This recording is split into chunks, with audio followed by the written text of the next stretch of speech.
সঁচাকৈয়ে বিদায়ৰ দিনটো যেন একেবাৰে সন্মুখ পালেহি আহি।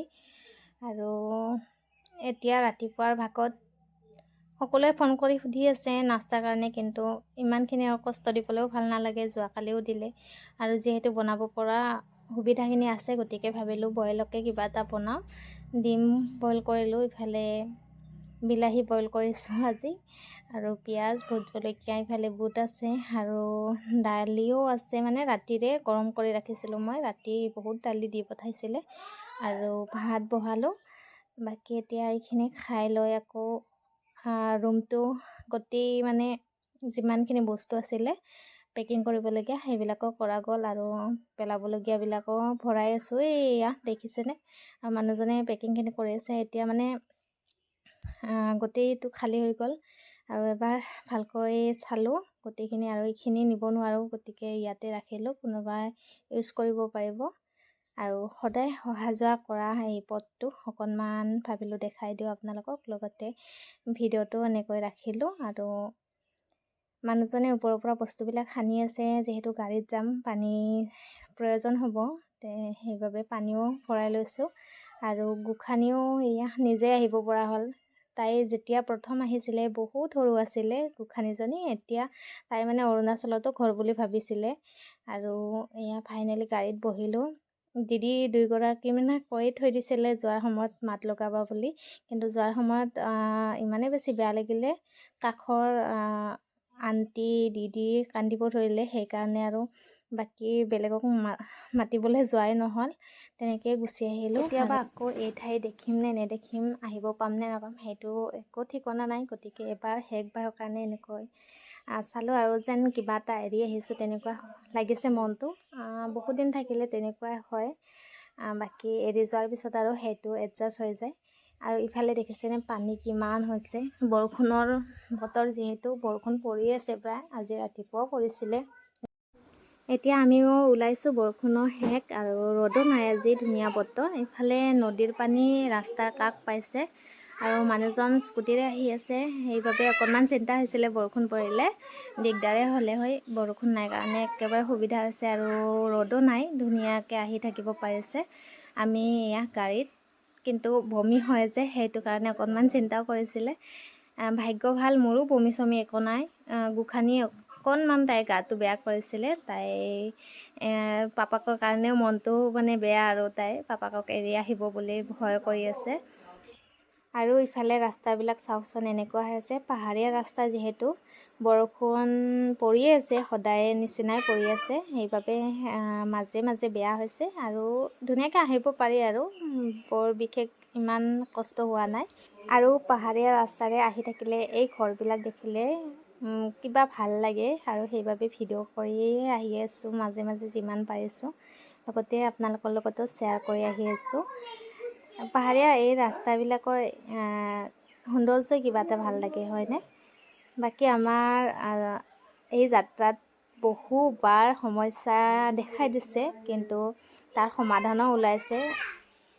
মানুহজনে যিহেতু স্কুটিত অকলে আহি আছে, আৰু আমি গাড়ীত আহি আছোঁ পাছে পাছে। প্ৰথম মানুহজনক ৰখালে, চেকিং হৈ থাকে ৰাস্তাত, আৰু চেকিঙৰ কাৰণে ৰখালে। যিখন কাগজ কৰা নাছিল স্কুটিখনৰ, মানে সেইটো ডেট এমাহমান হ'ল, আৰু পাৰ হ'ল। সেই কাগজখনেই বিচাৰিছিলে, আৰু চৰকাৰী গাড়ী আহি থকাৰ কাৰণে সেইটো সমাধান হ'ল। তেনেকৈয়ে বৰ বিশেষ একো সমস্যা নহ'ল, তেনেকৈ আহিলোঁ। আৰু আহি যেতিয়া আমি আকৌ পাছিঘাট পালোঁ, পাছিঘাট পোৱাৰ সময়ত তেতিয়া আকৌ মানুহজনে গোটেই কাগজখিনি চেক কৰিলে, কি কি আছে কি কি নাই স্কুটিখনত।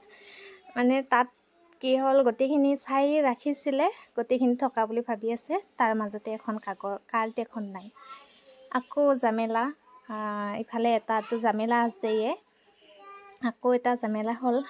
বাকী মানুহজনে কিছুমান কাম নিজে কৰিব পাৰে কাৰণেহে সেই সমস্যাটো মানে সমাধান হ'ল। আৰু প্ৰথমে ফোন কৰিলে, ফোন কৰাত ক'লে যে স্কুটিখন নহ'লে কৰিব নোৱাৰিম।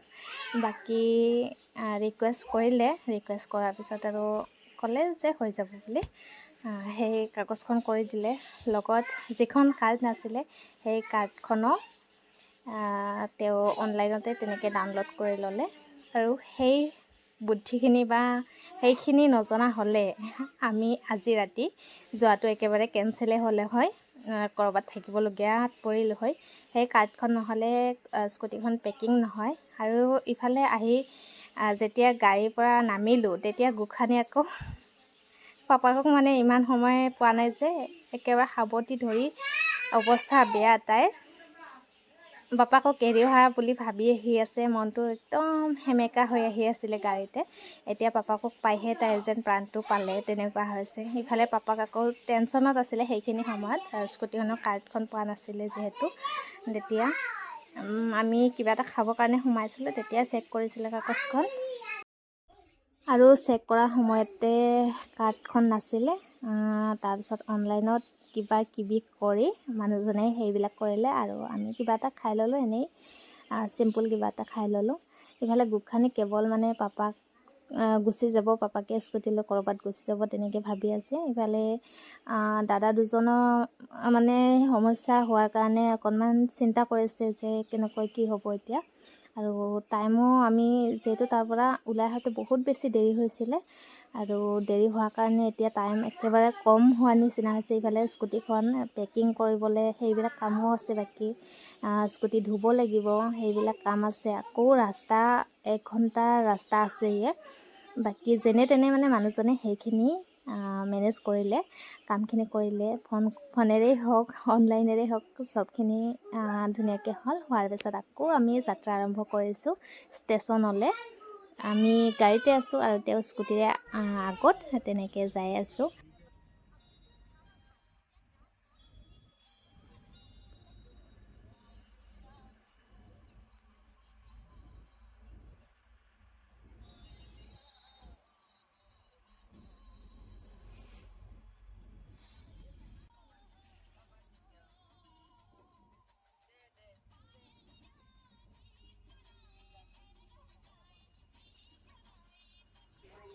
পাপাক আগত থকা কাৰণেহে গোঁখানীৰ এতিয়া ফূৰ্তিটো চাওকচোন। তাই এতিয়াই মানে ভাবিছে পাপা আহি আছে, যিহেতু আগে আগে তাই দেখি আহি আছে পাপাকক।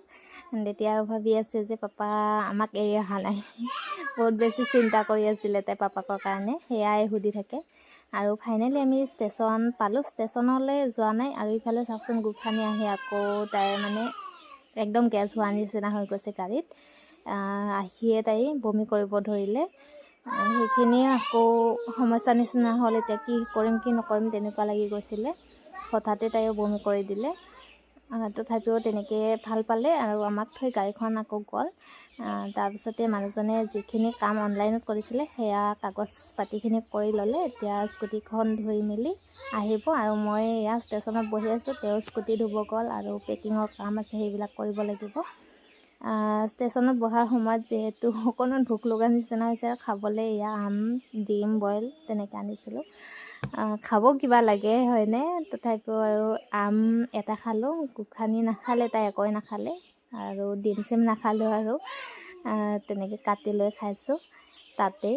আৰু ইফালে মানুহজনৰ চিন্তা আৰু স্কুটিখন পেকিং নকৰে এতিয়া আকৌ জানেনে, মানে সমস্যা এটাৰ পিছত এটা দেখাই দি আছে। তাৰপিছত যেনে তেনে কৈ মেলি পইচা অকণমান বেছিকৈ দি স্কুটিখন পেকিং কৰালে। কাৰণ সময় আমাৰ একেবাৰে কম আছিলে, আধা ঘণ্টা 45 মিনিটমান আছিলে। সেইখিনি সময়ৰ ভিতৰত ট্ৰেইনখন যিহেতু যাব, সেইবাবে পেকিং চেকিং কৰাত অকণমান দিগদাৰ হ'ব কাৰণে তেওঁলোকে কৰিব ইচ্ছা কৰা নাছিলে। আৰু যিহেতু আমি ইমান দূৰ আহিম সেইবাবে আকৌ মানুহজনে কৰি দিলে পেকিংখিনি। আৰু ইফালে গোটেই বেগ চেগ মানে চবখিনি সামৰি সুতৰি ট্ৰেইনত উঠাব লৈ আহিলোঁ। আৰু মানুহজনে ইটোৰ পিছত সিটো কাম দৌৰি দৌৰি কৰি আছে। এতিয়া আকৌ খানা লৈ আহি আছে আৰু গোঁখানী পাপাকৰে অপেক্ষাত ৰখি থাকে তাই। এয়া আহি পোৱাৰ লগে লগে পাপাকক আনিবলৈ দৌৰি গৈছে। খানা ৰাতিৰ কাৰণে অকণমান লৈ আহিলে ভাত। আৰু ফাইনেলি ট্ৰেইনত উঠিবলৈ আমি পালোঁ।